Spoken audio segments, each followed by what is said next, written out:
Muchas gracias por la invitación a la cátedra de Caja 7 de la Universidad de La Laguna. Un placer estar esta mañana con vosotros y tengo pues aproximadamente unos 45 minutos para compartir con vosotros algunas reflexiones. Como estoy rodeado de gente que se dedica y conoce la tecnología, me vais a permitir que pueda ir un poco más rápido y más profundo en ciertos temas, ¿vale? Muy bien. Pues venga, empecemos por el principio, ¿vale? Quiero hablar un poco sobre la IA generativa y mi visión sobre cuál es el potencial impacto. Digo mi visión, por tanto podéis estar profundamente de desacuerdo o profundamente de acuerdo, ¿vale? Por tanto es una visión. Sobre cuál puede ser el potencial impacto de esta tecnología y iré de lo más genérico, si queréis, a lo más concreto, intentando también entender cuál puede ser el impacto económico y la transformación de la sociedad que yo pienso que esta tecnología tiene. Veamos simplemente, supongo que lo conocéis. Esta fue la presentación de la última versión del modelo de GPT de OpenAI. Todos supongo conocéis esta compañía, es una compañía americana que es una de las que está liderando el desarrollo de estos modelos de inteligencia artificial generativa conocidos como LLMs o modelos de lenguaje grandes, ¿vale? Lo que presentaron en su última Demo Day fue la nueva versión, la que se llama GPT-O Omni, ¿vale? Donde ya introducieron un nuevo concepto que es la multimodalidad, ¿de acuerdo? Ya no solo procesa texto, sino es capaz de procesar imagen y voz. ¿Vale? Es decir, que nos estamos acercando ya a una tecnología que cada vez es más versátil y, por tanto, más versátil con más capacidad transformacional, ¿vale? Lo que estáis viendo aquí es cómo uno de los ingenieros presenta las funcionalidades de cómo poder conversar con GPT.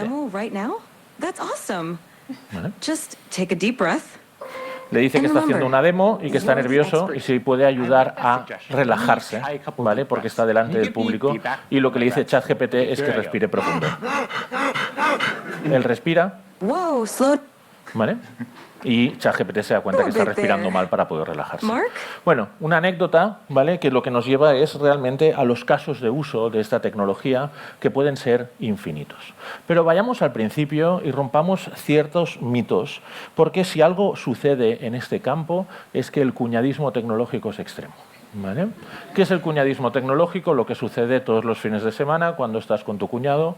En el mundo solo hay dos personas que lo saben todo, es tu mujer y tu cuñado, ¿vale? Y luego hay Google, ¿vale? Y ahora va a venir ChatGPT, ¿vale? ¿Y qué me refiero por cuñadismo tecnológico? No sé si conocéis un programa de televisión de divulgación científica que se llama El Hormiguero, ¿vale? Pues el otro día sus tertulianos, que todos tienen tesis doctorales en computación, ¿vale? Tuvieron una charla sobre inteligencia artificial. Y me acuerdo que uno de ellos, sin señalar, el marido de la Nuria Roca, ¿vale? Llegó a afirmar que la inteligencia artificial generativa era un niño con una pistola, ¿vale? Claro, esto puede ser gracioso, es bastante de desconocimiento, pero claro, yo luego voy a empresas y les digo, hoy vamos a hacer un workshop de formación en inteligencia artificial generativa. Y si esa persona ha estado informándose a través de ese programa de divulgación científica, pues imaginaros la cara de alguien cuando la noche anterior ha visto un experto en tecnología diciendo que es un niño con una pistola, ¿vale? Esto tiene consecuencias y es importante que vosotros como responsables o que lideráis organizaciones y también su parte tecnológica, yo me estoy encontrando cada vez más que hay que empezar. La sesión cero es casi de romper mitos establecidos ya de alguna forma también por una prensa generalista que buscando ese clickbait está llevando algo que en realidad no es cierto a una especie de consenso común. ¿De acuerdo? Vayamos al principio, inteligencia artificial. Muy bien, la inteligencia artificial, como sabréis, más o menos ve la luz en el mismo momento que nace el computador. Nos situamos básicamente en la Segunda Guerra Mundial, Alan Turing, intentando romper la máquina de tres rotores Enigma. Le dan mucha pasta, tiempo y recursos para que haga algo para romper los códigos Enigma. Y se le pasa por la cabeza de hacer una calculadora gigantesca que da lugar a los paradigmas de computación que entendemos hoy. A la vez que montamos esa calculadora, dice, hostia, y aparte, si esto aparte de calcular, pudiera pensar. Y ahí vienen los primeros problemas. Muchos de los que estáis aquí sois ingenieros, yo también. Los ingenieros sabemos hacer muchas cosas, pero marketing no. ¿Vale? Para nosotros melón siempre será una fruta, nunca un color, y por tanto cuando ponemos nombres a las cosas lo hacemos mal. Y inteligencia artificial tiene un problema estructural que se llama un problema de categorización. Esto es así, ¿vale? ¿Qué quiere decir? Que como no, la única cosa inteligente en la faz de la Tierra son algunos humanos, cuando yo te digo inteligencia artificial, ¿tú qué piensas? que es inteligente como los humanos, porque es la única referencia que tienes. Pero el problema es que la inteligencia humana se compone principalmente de dos elementos. Una es nuestra capacidad intelectual, multiplicar, sumar, restar, dividir. Y la otra es una cosa que se llama conciencia. Sí, bienvenidos, todos tenemos una vocecita que corre por encima de esa capacidad intelectual, que es la que te justifica tomarte 3 gin tonics de más y decir que mañana no pasará nada. Eso se llama inconsciencia. ¿Sí? ¿De acuerdo? Muy bien. Dicho eso, ¿vale? Hoy la inteligencia artificial no tiene conciencia. Primer mito que tenemos que romper. Y eso es muy difícil de entender para nosotros, que algo pueda ser inteligente sin tener conciencia de uno mismo. Porque para nosotros realmente lo importante de ser inteligentes es la conciencia, no saber leer y escribir, que lo utilizamos como un instrumento para algo superior, que es nuestras ganas de existir, hacer, explorar. ¿Vale? Por tanto, lo primero que os pido es un ejercicio difícil, que es disasociar de vuestra capacidad intelectual la conciencia de la capacidad intelectual. Por tanto, lo primero que tenemos es que la inteligencia artificial es solo capacidad intelectual. Leer, escribir. Muy bien. Por tanto, si no tiene conciencia y solo lee y escribe, ¿tiene ética? Muy bien. Ahora os pido que volváis al instituto, ¿vale? Yo soy grande, por tanto, al bachillerato. Los que seáis de la ESO, pues no sé en qué momento, ¿vale? ¿Sí? ¿Os acordáis cuando hacíais matemáticas que os contaron una cosa, que eran matrices? ¿Sí? Filas y columnas, ¿vale? ¿Os acordáis cuando el profesor de matemáticas os habló de la ética de la matriz? Yo no. ¿Os acordáis cuando la matriz se escapó de segundo de BUP y mató a 3 niños por el pasillo de tercero? Yo tampoco, ¿vale? Entonces, un poco de seriedad en el discurso. Esto es tecnología. Y si es tecnología, la debemos tratar como tecnología. Y si esta tecnología tiene ética, tiene moral, incluso tiene voluntad, lo que seguro que no lo podemos llamar es tecnología. Y tendremos que llamarlo de otra forma. Y si lo llamamos de otra forma, que no sé cuál es, seguro que entonces también se merece un trato y una regulación profundamente distinta. ¿Vale? Estos son, lo siento, yo soy matemático de formación, estos simple y llanamente son matrices muy, muy grandes y líneas de código. Punto. Que las matrices muy, muy grandes pueden albergar mucha complejidad, sin duda. Y que con el código y una complejidad muy grande y capacidad intelectual se pueden hacer cosas maravillosas, sin duda. Que se pueden hacer cosas extraordinariamente malas, también. Como se puede hacer con un cuchillo. Puedes hacer un tártar de atún fantástico que hacen ayer por la noche, como puedes, por ejemplo, matar a alguien. La tecnología no tiene fin, es simplemente un instrumento. El que le da el fin es quien la usa.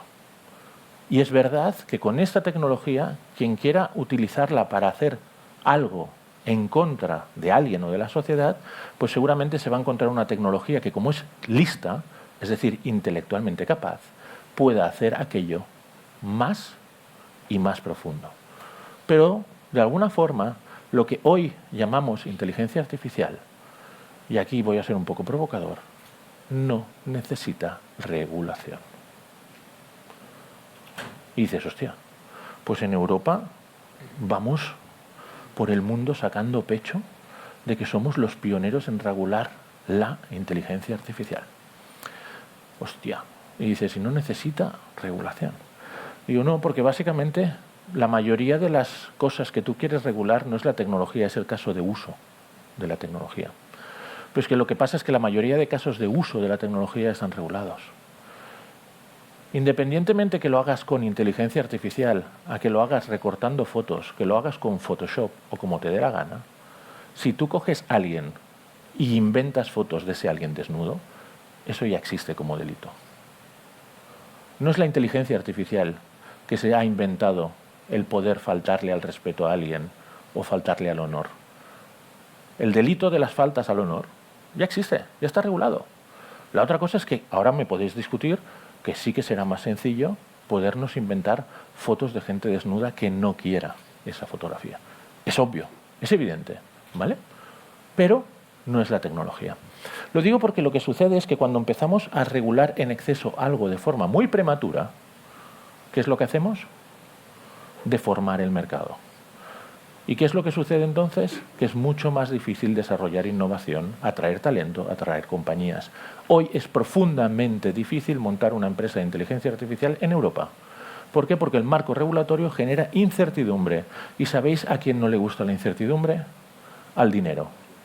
Fundamental para poder montar hoy una empresa de inteligencia artificial. Muy bien. Como os decía, es mi visión. Podéis estar profundamente de acuerdo o profundamente en desacuerdo. Se trata de eso, de provocaros esa reflexión para que este domingo en la barbacoa con vuestro cuñado, ¿vale?, como mínimo tengáis puntos de vista, ¿vale? ¿Dónde estamos hoy? En las distintas categorizaciones de la inteligencia artificial, hoy estamos en lo que se llama la inteligencia artificial débil, es decir, aquella que básicamente está entrenada para resolver un problema. En principio, esto es algo que ya estábamos utilizando en distintos sistemas expertos, como podía ser en sistemas sanitarios, en máquinas que hacían radiografías, ya llevaban sistemas para poder ayudarle al radiólogo a poder tener un primer cribaje entre si en una radiografía había o no un tumor maligno. Eso ya se sabía. El problema es que cuando cogías ese sistema experto, lo sacabas de la máquina y en lugar de ver radiografías lo ponías a ver fotos de gatitos, no sabía hacer nada, ¿vale? Son lo que se llama Narrow Artificial Intelligence. ¿Qué es lo que sucede? Que durante mucho tiempo nosotros sabíamos desde el punto de vista científico, es decir, de los papers, que existía un modelo de inteligencia artificial que eran los LLMs, que necesitaban de mucho tamaño, de mucho dato y de mucha capacidad computacional, pero que si los podíamos de alguna forma desarrollar desde un punto de vista técnico, tenían la capacidad de poder resolver un problema muy concreto, que es leer y escribir. ¿Pero qué sucede cuando desarrollas una tecnología que es capaz de leer y escribir? Que desarrollas una tecnología que se llama de propósito general. ¿Qué es una tecnología de propósito general? Una tecnología que sirve para todo lo que uno se pueda imaginar. Ejemplos, la electricidad. Es decir, que cuando resuelve un problema muy pequeño, pero que es tan general y de uso tan cotidiano, hace que esa tecnología tenga infinidad de casos de uso. De hecho, los casos de uso de la inteligencia artificial generativa son infinitos, tantos como cuñados existen, ¿vale? Es un poco parecido a cuando aparecieron las apps, ¿os acordáis? 2014, 2015, 2007 Steve Jobs lanza el iPhone, desde entonces Apple no ha lanzado nada más que valga la pena, ¿vale? Y empezaron a desarrollarse una app economy y empezamos todos aquello. Podríamos hacer una app que, y siempre que venía después, tu cuñado que decía, ya existe, mira. ¿Sí? Siempre te machacaba, ¿vale? Pues eso es un poco lo mismo. ¿Por qué? Porque el Internet, como lo entendemos hoy, es una tecnología de propósito general y sirve para todo. De hecho, seguramente muchos de los que estáis aquí, vuestro primer contacto con Internet fue alrededor del año 95, 94, 95, en una cosa que se llamaba Internet Café. No sé si os acordáis, eran aquellos cafés que ibas y la propuesta de valor era si te tomabas un café te daban un cupón de media hora para navegar por Internet. Te conectabas a un Internet relativamente sencillo y el diagnóstico de aquel entonces es que Internet serían más o menos unas páginas amarillas digitalizadas. Acordaros, no hace tanto tiempo, o sí que hace mucho tiempo, ¿vale? Y lo que hemos hecho con Internet. Pues estamos en esa primera versión de esta inteligencia artificial generativa, pero sí que es verdad que vamos mucho más rápidos. Estamos lejos de lo que se conoce como la inteligencia artificial general o la superinteligencia, que es el caso de desarrollar una tecnología que tenga la capacidad de resolver cualquier problema o incluso que sea competente intelectualmente superior al hombre, ¿vale? Muy bien, ¿cómo funciona esto de la IA? Esto de la IA funciona. Y aquí rompamos otro mito, que es las famosas metáforas de que esto aprende como si fuera el cerebro de un humano. Sí que es verdad que nosotros lo que hicimos hace tiempo, desde un punto de vista científico, dijimos, a ver, si lo único inteligente en la faz de la Tierra es un hombre y lo que lo hace inteligente es el cerebro, hagamos cerebros digitales. Los cerebros básicamente son neuronas y conexiones neuronales que nacéis con una configuración 0 el día que nacéis y a partir de ahí, por feedback loop, interactuando con el mundo a través de vuestras experiencias sensoriales, vais reajustando esas conexiones neuronales para al final acabar asociando rojo, palabra, con el color rojo, calor con me quemo, ¿vale?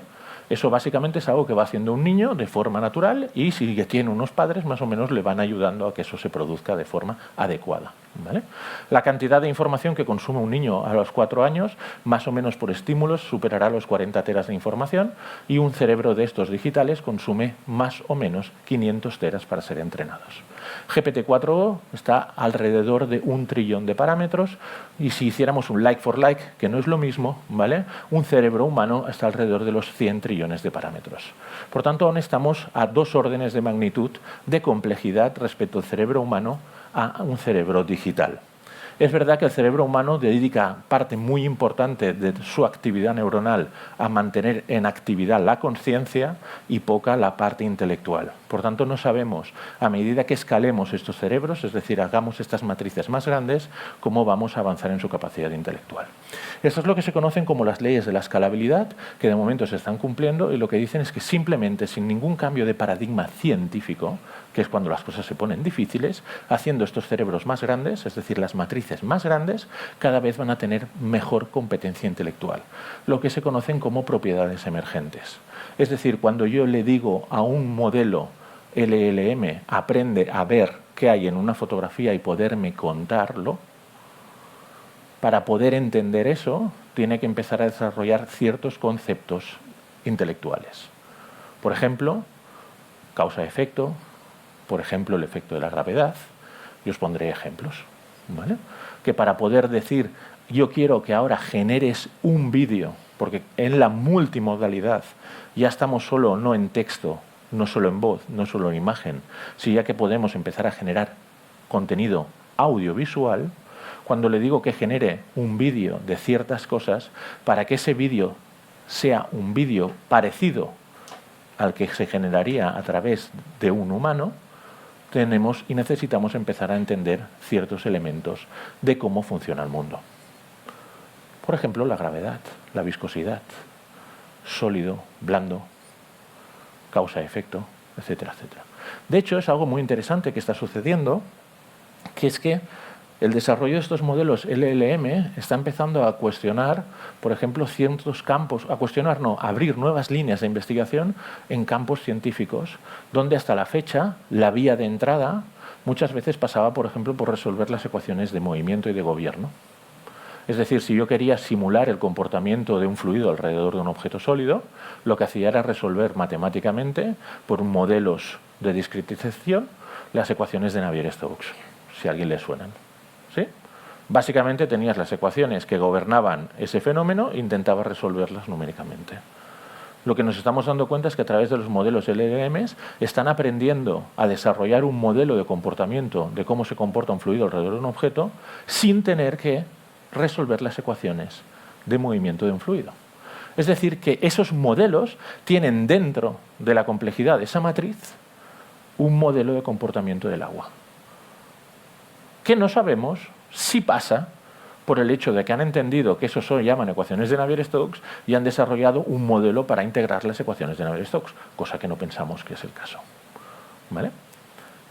Es decir, que nos está abriendo un campo absolutamente nuevo de investigación en todos los aspectos, tanto de negocio como de ciencia. Por tanto, recogemos datos. ¿Cuántos? Muchos. ¿Por qué? Porque desde el año 2007 os habéis empeñado en subir información a Internet en una cosa que se llama Internet social. ¿Sí? Justo acabamos la temporada de verano, por tanto todos habéis subido las fotos de pies en playas y ahora el mundo es un lugar mejor, ¿vale? ¿Sí? Y por tanto estos cerebros van a ser más listos y van a saber que cuando vean una playa tienen que poner pies, ¿vale? Lo siguiente es preparamos los datos y entrenamos el modelo. ¿Qué es entrenar el modelo? Lo que os decía, coger la matriz y empezarla a multiplicar por una serie de vectores y mirar cuál es el error que da cuando digo, aquí tendrías que haber escrito el Quijote y tu precisión respecto al Quijote es esta. ¿Qué queremos? Que cada vez esa función error sea más baja. Y como los que estáis aquí sois más o menos hombres de ciencia, os acordaréis de cómo se hace un proceso de optimización, que es básicamente por descenso del gradiente. Punto. Tan sencillo como esto. Lo único que tenemos que hacer es poderlo hacer muchas veces y en paralelo. Y ahí es donde la gente de Google se inventó un paper muy interesante que dice que the only thing you need is attention, título del paper, más o menos, que se inventaron una cosa que es la tecnología o el modelo de Transformer. La T de GPT es Transformer, que básicamente lo que nos permitió es cambiar la forma en que podíamos entrenar estos modelos y en lugar de hacerlo en serie, en paralelo. ¿Y qué pasa cuando puedes hacer las cosas en paralelo? Que puedes entonces entrenar modelos mucho más grandes porque los tiempos de entreno se reducen. ¿Se reducen a qué? A que son asumibles. ¿Qué es lo que pasas a necesitar? Mucha energía, mucha computación y mucho dato. Los datos, los vuestros. La energía la compramos y la computación se llama NVIDIA. ¿Sí? NVIDIA era una compañía tecnológica que básicamente hacía tarjetas gráficas para las consolas de vuestros chicos. Lo que nos dimos cuenta es que para hacer entrenamientos lo que tienes que hacer es multiplicaciones en coma flotante. ¿Y sabéis qué multiplica de puta madre? las tarjetas gráficas respecto a los procesadores normales. Entonces, cuando hay una fiebre del oro, tú tienes dos formas de hacerte millonario. Una es encontrar una beta, hacerte minero, irte a la montaña y encontrar una mina, o la otra forma es fabricar los picos y las palas para los mineros que quieren encontrar su beta. NVIDIA es la fábrica de picos y palas de la fiebre del oro de la inteligencia artificial. Sabéis que últimamente ha pasado por cierto bache en su cotización, pero también sabéis, si tenéis acciones, que ayer por la noche fue un gran día, ¿vale? Porque recuperaron casi un 10% de su capitalización, ¿vale? Continúa siendo una empresa que es la empresa con la mayor capitalización bursátil, que supera ya los 2 trillones de dólares en valor. Muy bien, seguimos. Lo entrenamos, que es básicamente lo que quiere decir es ajustamos los parámetros de ese cerebro y ya está. Paramos el entrenamiento, ponemos ese modelo en servidores y a partir de ahí tenemos que distribuir la tecnología. Y ahí es donde empieza el producto, que es el que muchos utilizaréis, que se llama ChatGPT. ChatGPT es un producto que permite acceder a un modelo que se llama GPT. Otra vez ingenieros poniendo nombres y llevamos un lío en la cabeza que no nos aclaramos. Si ChatGPT es el modelo, es el no sé cuántos.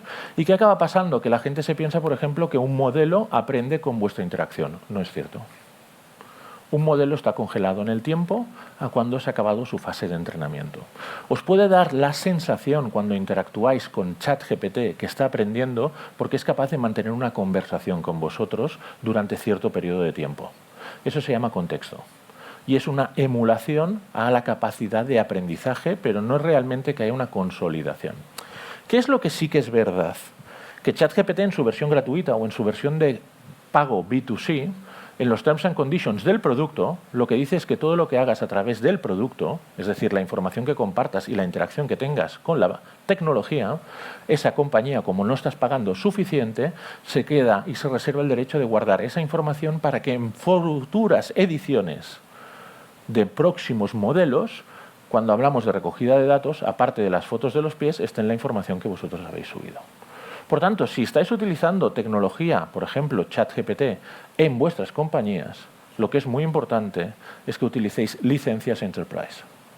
Porque la licencia Enterprise sí que recoge en su contrato y Terms and Conditions que toda la información que compartís en el modelo Enterprise de ChatGPT será privado y nunca será grabado ni consolidado en futuras inversiones o versiones. Cosa que cuesta mucho entender. Porque a mí a veces me invitan a reuniones de CTOs, no sé si hay CTOs en la sala, ¿vale? ¿Hay algún CTO?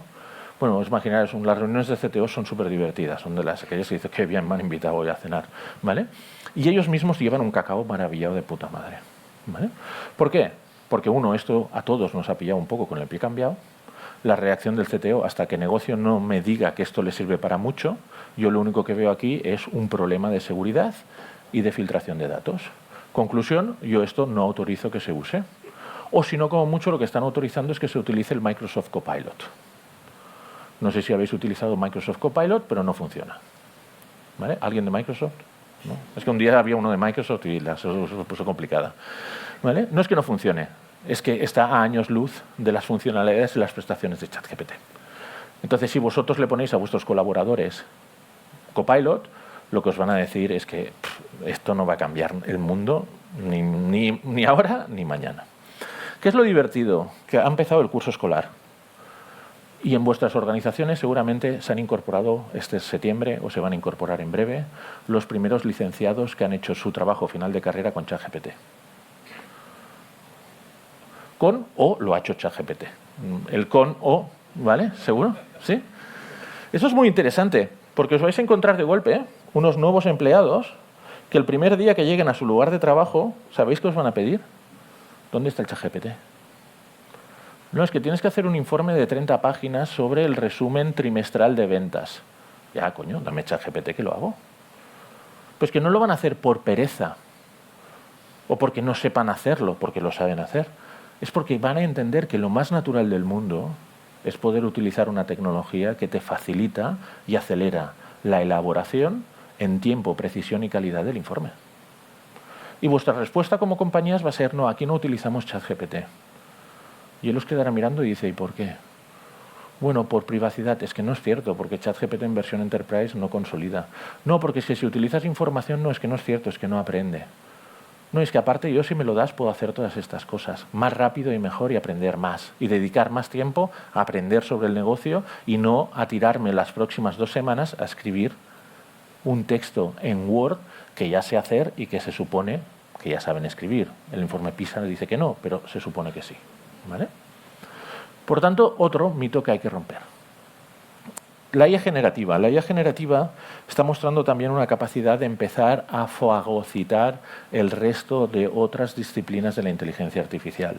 Durante mucho tiempo hemos utilizado, por ejemplo, el machine learning, que era el poder utilizar grandes cantidades de datos para intentar extraer insights de esos datos. Era, si me permitís la expresión, una estadística sofisticada. ¿Vale? Pero es que lo que está pasando es que la IA generativa se está transformando en un gran estadístico, o estadístico. Es decir, que si le das datos empieza a tener una capacidad de análisis asombrosa.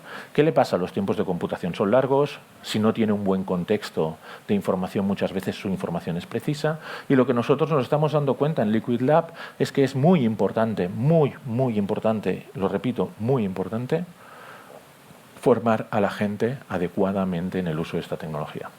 Esta tecnología le pasa como al pádel. ¿Alguien ha jugado el pádel? Muy bien. ¿El pádel qué le pasa? Que no tiene curva de entrada. Tú te metes en el pádel y es como jugar a las palas en la playa. Ahora, ¿qué te pasa? Que te quedas estancado. Y cuando quieres mejorar necesitas de un profesor que te ayude a entender que cuando vas a buscar la bola aquí los pies van de una forma y tal, pero si no te quedas en el modelo playero. ¿Vale? Más o menos que tengas un amigo que sabe y te cuente, pero al final es profesor. Con esto del ChatGPT pasa un poco lo mismo. Entras y como el producto es tan sencillo de utilizar, empiezas a usarlo. Y lo usas mal. Lo usas mal porque no sabes hacer una cosa que se llama prompting. Es decir, ayudarle a la tecnología a entender bien cuál es la tarea que le quieres pedir. ¿Es difícil aprender a hacer un buen prompting? No. Requiere que alguien te lo explique y que lo practiques. Y que entiendas qué es el contexto, cómo se configura. Un prompt es algo que es muy importante de aprender a hacer, porque de momento parece que la interacción con la mayoría de productos basados en modelos LLM van a compartir ese concepto, que la interacción va a ser en lenguaje natural y a base de prompts. Por tanto, no se trata solo que si aprendes a hacer prompt en un chat GPT, el día que te cambien la tecnología y te pongan otro producto de otro proveedor y te vayas, por ejemplo, a Google y utilices Gemini, lo que has aprendido en uno ya no te sirve para el otro. No es cierto. ¿Vale? De hecho, si los que estáis aquí más o menos sabéis programar, hacer un prompt es más o menos escribir en lenguaje natural un código.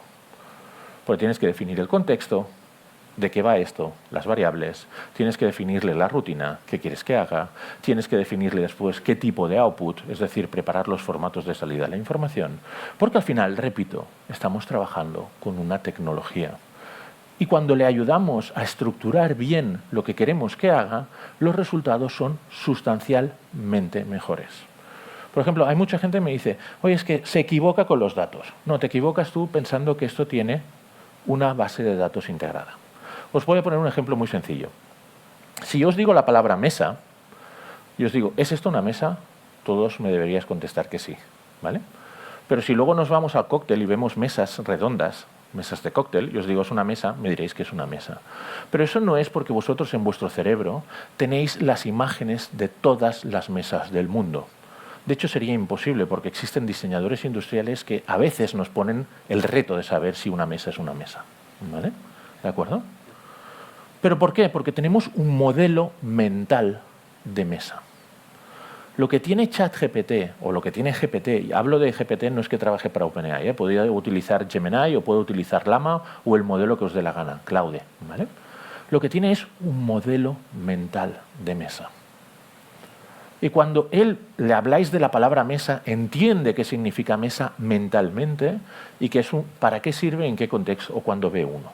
Entonces, si vosotros le pedís a ChatGPT que os dé la evolución de temperaturas de los últimos 25 años de la laguna, él os va a contestar con una gráfica. Y será una gráfica que más o menos será aparente. Pero que cuando bajéis los datos del Instituto de Meteorología de Canarias, veréis que no son exactos. ¿Cuál es el problema? Que habéis utilizado una tecnología erróneamente. Porque ChatGPT entiende el concepto temperatura, entiende el concepto la laguna, entiende el concepto de evolución y aparte sabe más o menos con ese modelo mental que en la laguna las temperaturas no serán de menos 25, porque esto no es Novosibirsk. Y os dará unas temperaturas más o menos aproximadas, ¿será exacto o no? ¿Cuál es el error aquí? Que has utilizado mal o interpretado mal la tecnología. ¿Qué es lo que deberías haber hecho? Haberle dicho que quieres que se comporte como un meteorólogo, haberle dicho que quieres que busque la evolución. Si es la versión que permite bucear por Internet, lo que va a hacer es buscar por ti esa información, leer a toda pastilla páginas web mucho más rápido de lo que lo haces tú, con mucha más comprensión, a veces, sobre todo si has hecho la ESO, por lo que dice el informe PISA, encontrar los datos, bajarlos y hacerte la gráfica bien. Y tendrás perfectamente, en mucho menos tiempo de lo que lo harías tú, un gráfico con la evolución de temperaturas. Mismo caso, persona con formación, persona sin formación. Si persiste esa experiencia con la tecnología que falla, no es precisa y le hace perder el tiempo, ¿qué es lo que sucede? Abandono de la tecnología y por tanto esto no me sirve. Si al revés la tecnología le hace la vida más sencilla, más rápida, más conveniente, ¿qué es lo que sucede? Aumento exponencial del uso de la tecnología. Casos de uso, los que os podáis imaginar. Esto es una tecnología de propósito general. Sirve para todo lo que os podáis imaginar. Pero para poder hacer un buen ejercicio de casos de uso en una compañía es fundamental que el departamento de marketing entienda cómo funciona y qué es esta tecnología. Lo que no tiene sentido es que metáis al departamento de marketing con la información que le ha dado el señor del hormiguero, con post-its y rotuladores, porque se ve que el pegamento del post-it provoca alucinaciones a los ejecutivos cuando los encierras durante mucho rato en salas, y salen unos casos de uso que ¿quién los sacaría? Vuestro cuñado este domingo. Y eso es lo que está pasando en las compañías, que los casos de uso que se están identificando tienen muy poco impacto de negocio. Porque la gente lo que identifica es que esto hace más fácil que yo lea un informe, que conteste un mail o que elabore el próximo informe de ventas. Pero es que esto puede cambiar todo. Pero hay que saber y entender la tecnología. Existe una aplicación, ayer comentando, me preguntaban, oye, cosas que has visto así curiosas, simpáticas. Pues mira, existe una aplicación que se llama Crystal Knows. Esto lo que le das acceso es a tu calendario de Google o de Microsoft, y lo que hace es cada vez que tienes una convocatoria y busca la gente que hay en la convocatoria y busca en Internet la información pública disponible de ese personaje y te hace un perfil psicológico y te dice esa persona cómo es. Esto es muy efectivo para equipos de venta que están haciendo puerta fría o contact center, porque lo que le está diciendo es que la persona a la que está llamando, interactuando, a lo mejor es una persona más analítica, que lo que le gusta es información precisa, rápida, o es alguien menos analítico, más creativo, y lo que le gusta es una conversación más didáctica. ¿Qué acaba haciendo eso? Cambiando el performance de tu contact center o de tu equipo de ventas. Y haciendo que vendan, ¿qué? Más y mejor. Con tiempo y una caña que ni vendan ellos, ¿vale? Ese es otro tema, ¿vale? El famoso si se va a cargar cosas. Cosas de uso, me voy acercando al final. Hoy podemos, ya lo hemos visto, texto, esto sirve para lo que queráis. Este vídeo es básicamente un chico que lo que está haciendo es preparando una entrevista de trabajo y ChatGPT le hace de coach. ¿Por qué? Porque tú puedes coger a ChatGPT y decirle que se lea toda la información disponible de la compañía para la que quieres trabajar, que se lea los perfiles de la gente que trabaje y que sobre eso actúe como si fuera el responsable de recursos humanos de la compañía y que te anticipe cuáles son las potenciales preguntas que te harán. Y tú puedas preparar mejor una entrevista de trabajo. Casos de uso, tantos como os imaginéis. Esto es básicamente la generación de imagen, en este caso es Midjourney. Lo que veis aquí no es que exista una base de datos donde yo lo que le he escrito es una tarta deliciosa, sino que Midjourney lo que ha entendido es un modelo de conocimiento del mundo de qué significa tarta deliciosa y me ha sugerido que esto seguramente sería una tarta deliciosa. Esto es Sora, aún no está disponible, pero básicamente lo que hemos podido ver con las licencias de desarrollo de OpenAI es empezar a jugar para generar vídeo. Estos dos Golden Retrievers los hemos generado solo diciéndole Golden Retrievers jugando en la nieve. Esto que veis aquí, ¿vale? Son dos perros que no han existido nunca. que no van a existir nunca, y no es que haya una colección de vídeos en el mundo de perritos que cuando le dices eso las vaya a buscar. Ha generado el vídeo. Para generar este vídeo tienes que saber, 1, qué es un Golden Retriever, 2, qué es la nieve, 3, que las orejas son blandas, 4, cómo funciona la gravedad, 2, cuál es la adherencia entre el pelo y la nieve. Es decir, el modelo de simulación es brutal. Es brutal. Tienes que entender muy bien la física del mundo. Y esto, me perdonaréis los que os gusten los Beatles, Suno es una canción tipo Beatles. Ya sé que a los que sois de los Beatles dirás, esto es una mierda, pero bueno.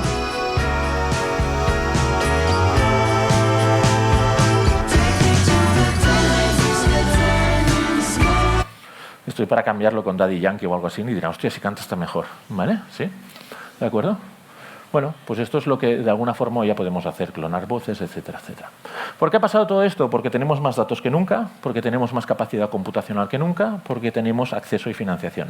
Se ha invertido más en los últimos 2 años en inteligencia artificial en Estados Unidos que todo lo que invierte Europa en investigación y desarrollo. ¿Vale? Y seguimos. Y seguimos. Y las inversiones son monstruosas, son de trillones. Por primera vez tenemos el talento, los recursos y la capacidad para que esta tecnología llegue a su madurez tecnológica y salga del invierno. ¿Vale? ¿Qué es lo que tenemos que esperar los próximos años? Más dinero, cerebros más grandes, más capacidad intelectual y, por tanto, productos cada vez que funcionan mejor. ¿Qué es lo que estimamos? Que esto tendrá un impacto básicamente en la economía global alrededor de los 15 trillones en los próximos 10 años. Es decir, la aportación en aumento en productividad, que es donde estáis, pero la parte más interesante, en la creación de nuevos modelos de negocio. Por ejemplo, modelo de negocio que veremos en breve, el de la empatía. Ponerle empatía a las cosas hoy no se podía. Solo lo podías hacer si ponías a humanos agradables. ChatGPT, si habláis con él, os invito a que esta tarde tengáis una conversación privada e íntima. Veréis que al cuarto de hora es uno de vuestros mejores amigos y consejeros. Tiene una empatía del copón de la vela. Mucho más que cualquier médico de un CAP. ¿Vale? Por tanto, cosas que van a explotar el consumo de la medicina. ¿Cuándo vamos al médico? Cuando nos duele de verdad. ¿Por qué? Porque la experiencia de visitar a un médico es mala. Tiempos de espera es cara, o si no, te tienes que esperar. Imaginaros que tuvierais un médico que sabe un huevo y que podéis consultar a un coste marginal cero inmediatamente que os sale la primer síntoma. ¿Qué haréis? Consumir medicina sin parar. ¿Qué vamos a consumir sin parar? Servicios legales.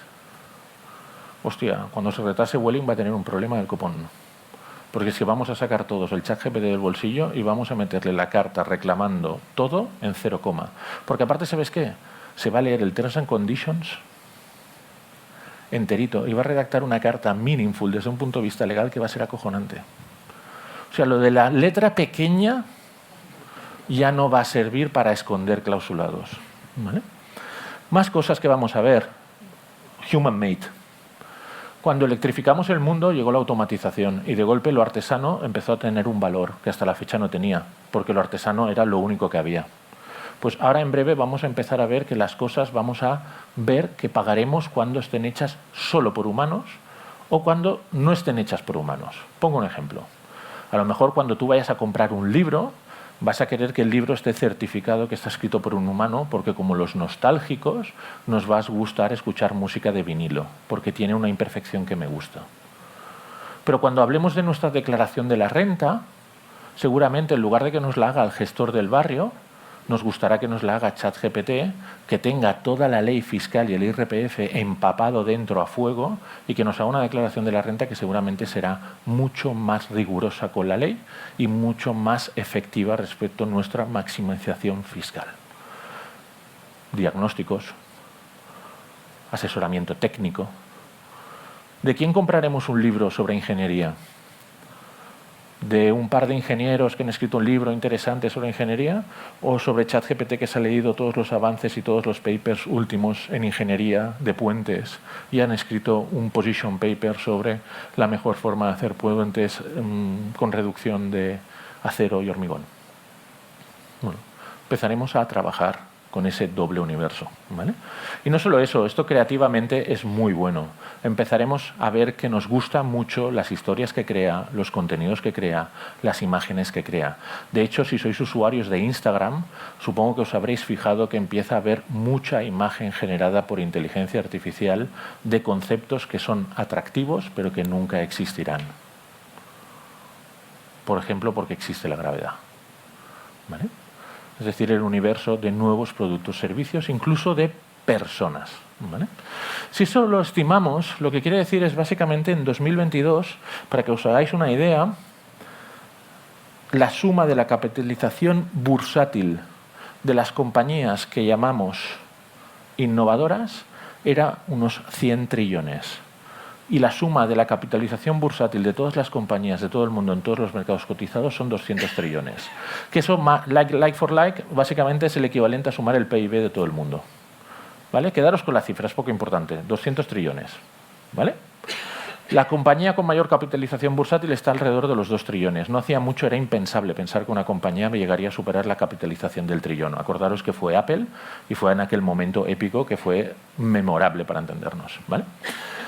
Lo que calculamos es que para el 2030, importa un poco si es 2030 o 2035 o un poco antes, lo que vamos a ver es que la capitalización bursátil de las compañías que capitalicen la oportunidad de la inteligencia artificial pasará a ser aproximadamente de 300 trillones. Es decir, vamos a meter 100 trillones en la capitalización bursátil de unas cuantas compañías. ¿Y esto por qué?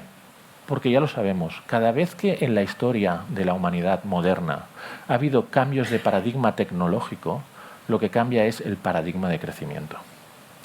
Antes de Internet, las compañías más exitosas o con mayor crecimiento económico eran utility, oil and gas, banca y seguros y gran consumo.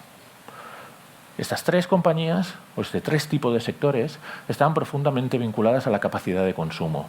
¿Qué es lo que les sucedía? Que crecían, y las que eran más innovadoras crecían más rápido, ganando más mercado y más cuota, pero con el tiempo y una caña, ¿qué hacían? Ecualizaban su crecimiento ¿al qué?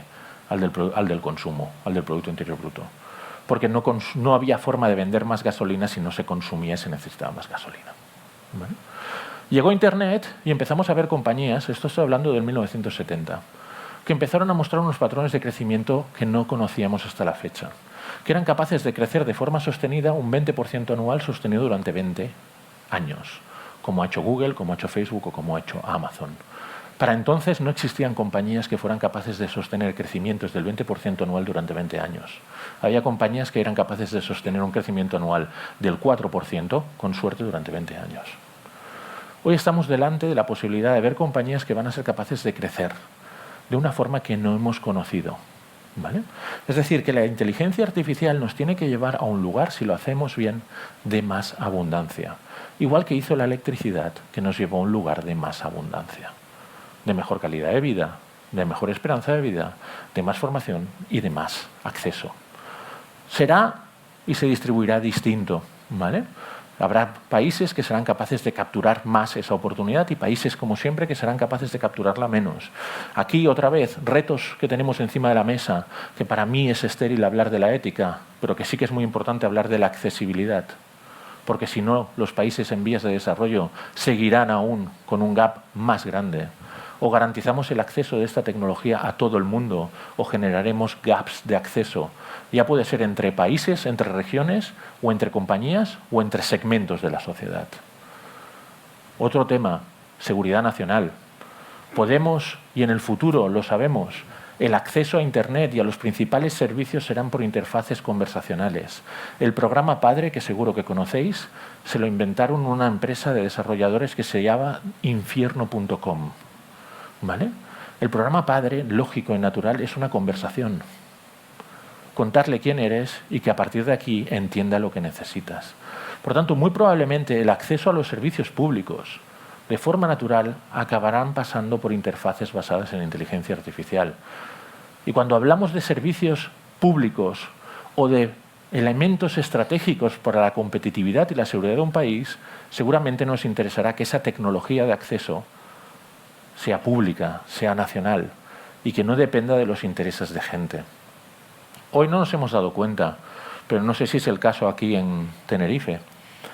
Pero muchos ayuntamientos se comunican con sus ciudadanos a través de las redes sociales. Y muchos ayuntamientos, de hecho, lo hacen a través de Twitter, hoy llamado X. ¿Vosotros veis que el ayuntamiento se comunica con sus ciudadanos a través de una empresa que es propiedad de un señor, del que podemos hablar de muchas virtudes, pero también de muchos defectos?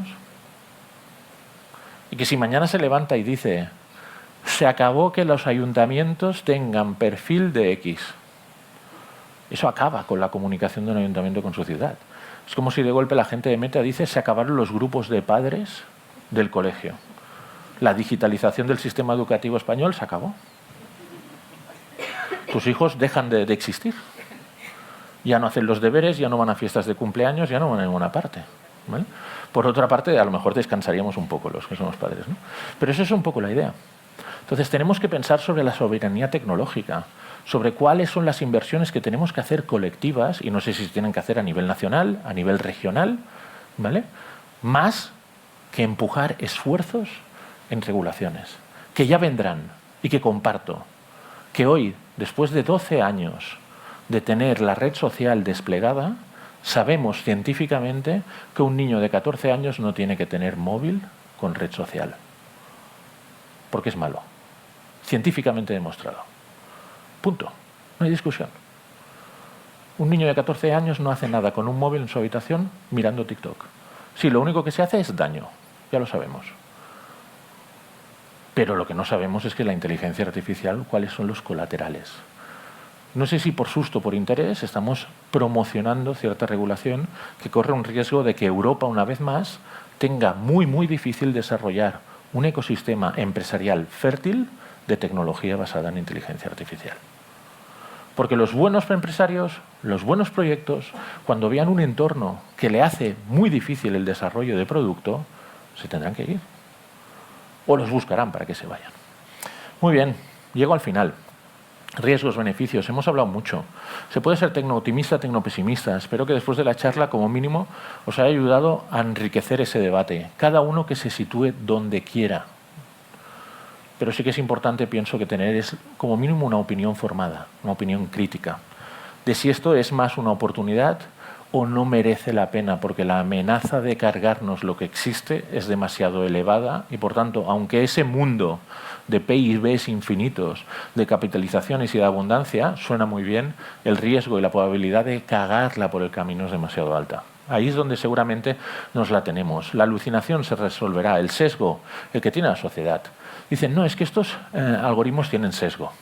No, lo que tiene sesgo son los datos de entrada. Lo único que está haciendo esta tecnología es ponernos un espejo delante y deciros, oye, a mí cuando me preguntas de la información que me has dado, el conocimiento que hay dentro es esto. Pero bueno, esto ya pasaba con Google. Cuando le ponías a Google CEO, Chief Executive Officer, y buscabas imágenes, te salían hombres caucásicos. No te salían ni negros ni mujeres. Y cuando ibas a Google y ponías cleaner, limpiador, limpiadora en inglés, te salían mujeres o mujeres negras. Pero no te salían hombres caucásicos limpiando. Ya está. Y lo sabemos, y cuando intentamos ponerle herramientas de antisesgo a estas tecnologías, ¿qué pasa? Que penalizamos mucho su performance. Seguro que muchos habéis visto esas fotos que corrieron, que se hicieron relativamente virales, que para forzar que estas tecnologías no tengan sesgo, le pidieron que hiciera una imagen, por ejemplo, de soldados nazis. Y hizo como hace últimamente Netflix en sus series, para forzar la diversidad. Acabó haciendo una foto donde había soldados nazis, negros y chinos. Y hasta donde yo llego por mi cultura, que es muy corta, yo diría que soldados nazis, chinos y negros no hubo. Creo, no lo sé, ¿eh? Quizás que como él es mucho más capaz que yo, había algunos lugares que sí. Privacidad, hemos hablado de ellos. Sostenibilidad, esto consume mucha energía y por tanto hay un reto de cómo va a ser el modelo energético que debemos construir para poder dar a esta tecnología la energía suficiente. Básicamente, para mí solo hay una solución hoy encima de la mesa viable que se llama energía nuclear, ¿vale? Hay que desempolvar la energía nuclear del siglo XX, no la energía nuclear de Chernóbil de los años 70, y empezar a hacer un proyecto de relanzar la energía nuclear en fisión y a la larga en fusión. Y poco más. Capacitación requiere adopción. o capacitamos a la gente o fracasaremos. Y lo más importante, que es que os lo digo tal cual, si las empresas tradicionales no hacéis este proceso de transformación, lo que seguro que lo harán serán nuevas personas que identifiquen en vuestro segmento y sector una oportunidad de nombre de crear una compañía que sea AI-based o AI-power. Y montar agencias de marketing, montar empresas que van a utilizar a la máxima escala la capacidad de poder utilizar esta tecnología. Por tanto, vamos a pasar más listo, más calidad, más productivo, más rapidez, más capaz, más variedad. Esto es una buena noticia para los empleados mediocres, porque de golpe les vais a poner un colaborador que los va a hacer menos mediocres. Eso es así, ¿vale? El que llegaba antes a una reunión y no tenía una sola idea brillante, de golpe va a llegar con unas cuantas ideas brillantes, ¿vale? Eso es así, ¿vale? Los que ya eran brillantes, lo que tienen que hacer es ponerse las pilas y aprovechar esto para que, como ya son brillantes, ese copiloto le ayude a tener esa extra milla. Todo esto son cosas que podéis ver en muchos sectores. Es alucinante la cantidad de soluciones que están saliendo, todas de su padre y de su madre. ¿Cuáles quedarán? No lo sabemos, un poco como las apps, ¿vale? Salieron muchas, algunas sobrevivieron, otras no. Es esta fiebre del oro de intentar conseguir un producto que tenga tracción y que de alguna forma la gente se lo pueda quedar en todos los sectores, ¿vale?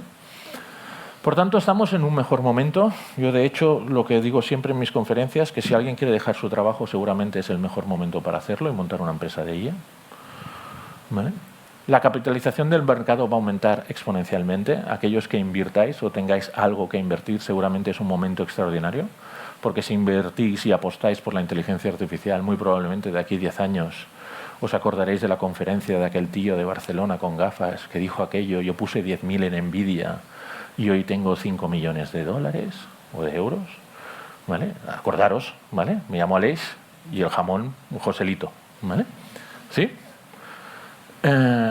Sectores que se transformarán, como la electricidad o el Internet, y poco más. Yo tengo un par de vídeos, pero no los pongo. Os dejo una metáfora que pienso que os puede ayudar a compartir con la gente que no tenga conocimiento sobre qué es lo que va a pasar.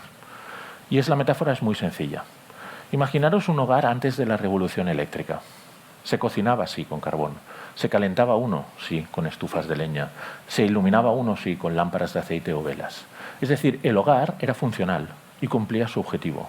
Daba cobijo, daba confort y servía para alimentarse.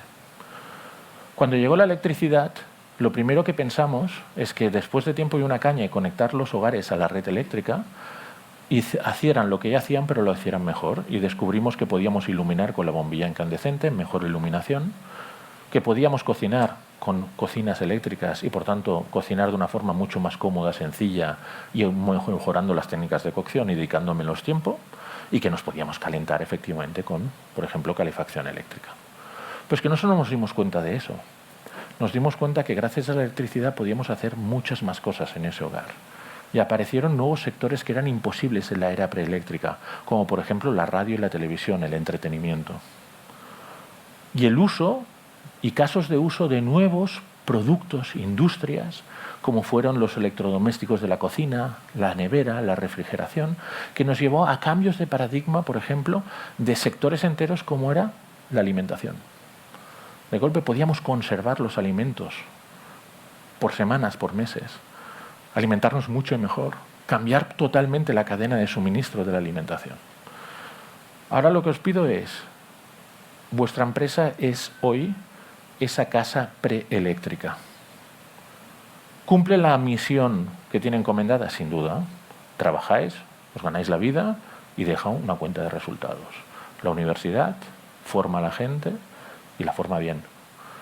Pero esa universidad, esa empresa preeléctrica, cuando la enchufemos a la inteligencia artificial, lo primero que vamos a hacer es ver si lo que ya hacemos lo podemos hacer más y mejor.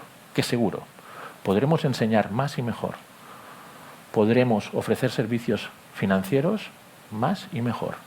Pero es que eso no va a ser lo más importante.